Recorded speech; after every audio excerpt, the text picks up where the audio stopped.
छतरपुर जिला मुख्यालय पर शुक्रवार को कांग्रेस पार्टी का जिला स्तरीय कार्यकर्ता सम्मेलन आयोजित किया गया, जिसमें कांग्रेस के प्रदेश अध्यक्ष जीतू पटवारी, मध्य प्रदेश प्रभारी हरीश चौधरी और सह प्रभारी चंदन यादव ने शिरकत की।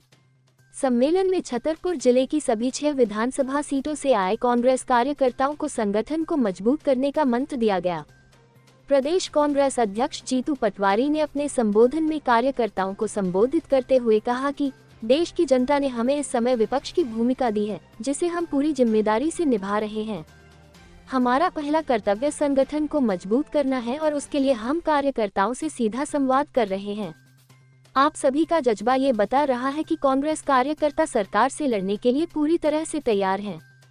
पटवारी ने प्रदेश सरकार पर भ्रष्टाचार के गंभीर आरोप लगाते हुए कहा कि अगर मध्य प्रदेश के मंत्रियों की जांच की जाए तो सभी जेल में होंगे। उन्होंने कहा कि पूरे प्रदेश में बेरोजगारी चरम पर है, कानून व्यवस्था की स्थिति बिगड़ चुकी है। आज ही बिजावर में खुलेआम एक इनामी बदमाश ने हत्या की है और इस सब के बावजूद सरकार मूकदर्शक बनी हुई है। उन्होंने प्रधानमंत्री नरेंद्र मोदी पर हमला बोलते हुए कहा कि उन्होंने भारत को विश्वगुरु बनाने की बात कही थी, लेकिन आज भारतीय पासपोर्ट की स्थिति ही सब कुछ बयां कर रही है। देश में अघोषित इमरजेंसी जैसे हालात हैं और माफियाओं का बोलबाला है। पत्रकार बंधुगण, लगातार हमारे प्रभारी आदरणीय हरीश चौधरी जी का बुंदेलखंड का दौरा चल रहा है। इससे पहले प्रदेश के लगभग 20 जिलों में हम गए हैं।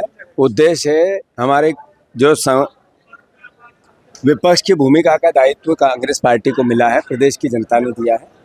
साथ ही साथ संगठन को मजबूत कैसे करें इसकी चर्चा करने के लिए कार्यकर्ताओं से संवाद की भावना विधानसभा वार कैसे बने। कल हम निवाड़ी थे, टीकमगढ़ थे, आज हम छतरपुर हैं।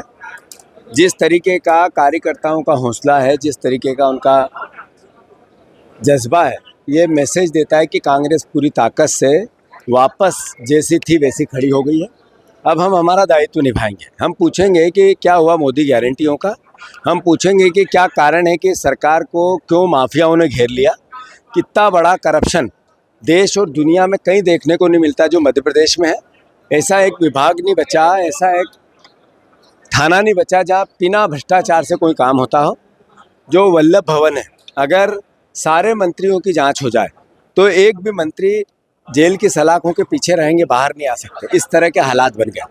सरकारी ज़मीन पर भारतीय जनता पार्टी के नेता कैसे कब्जा करें, बस रात दिन इसकी एक तरह से होड़ लगी हुई है। जैसा मैंने कहा, कांग्रेस को विपक्ष की भूमिका मिली है, हम पूरी ताकत से निभाएंगे। अरे नरेंद्र मोदी जी ने कहा था हम दुनिया में भारत को विश्वगुरु बनाएंगे। हमारी वीज़ा की स्थिति क्या हो गई, हमारे पासपोर्ट की स्थिति क्या हो गई। हमें ट्रंप डराने लगा, हमें बांग्लादेश का राष्ट्रपति हमारे प्रधानमंत्री को आंखें दिखाने लगा। चाइना ने हमारे देश पे कब्जा कर, हमारे देश की ज़मीन पे कब्जा कर लिया। आखिर क्या हालात हो गए कि जो विश्व गुरु की बात करने वाले डॉलर का मुकाबला कर रहे थे, वो डॉलर अत्यधिक अकल्पनीय रुपए से ऊपर पहुंच गई। आखिर इसके लिए दोषी कौन है?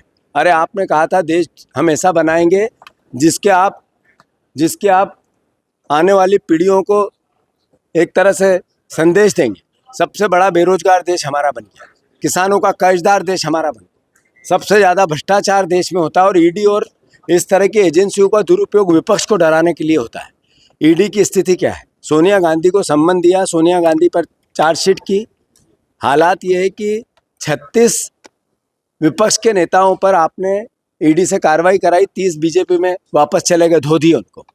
आपने 5000 ईडी के केस लगाए, उस 5000 ईडी के केस में 1000 लोगों ने भारतीय जनता पार्टी को चुनावी बॉन्ड में चंदा दे दिया।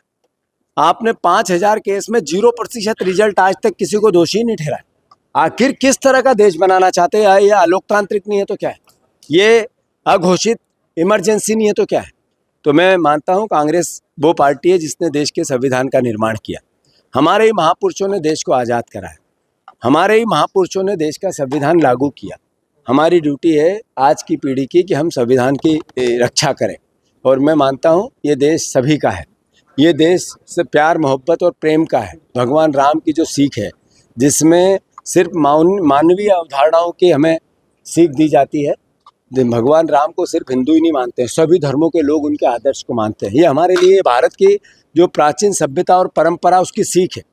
मैं मानता हूँ वसुदेव कुटुंब की बात हमारे जहन में है, प्राणियों में सद्भावना की बात हमारे जहन में है, हमारे जहन में इंसानियत और मानवता की बात हमारे जहन में, उसके कांग्रेस पार्टी रक्षा करेगी। आपने हिंदू के राम की बात की है। नहीं, मैंने ये बोल दिया, हमारा राम, हिंदू का राम, सबका राम एक ही बात कहता है, मानवीय अवधारणाओं की रक्षा करो। आपका कहना है कि कांग्रेस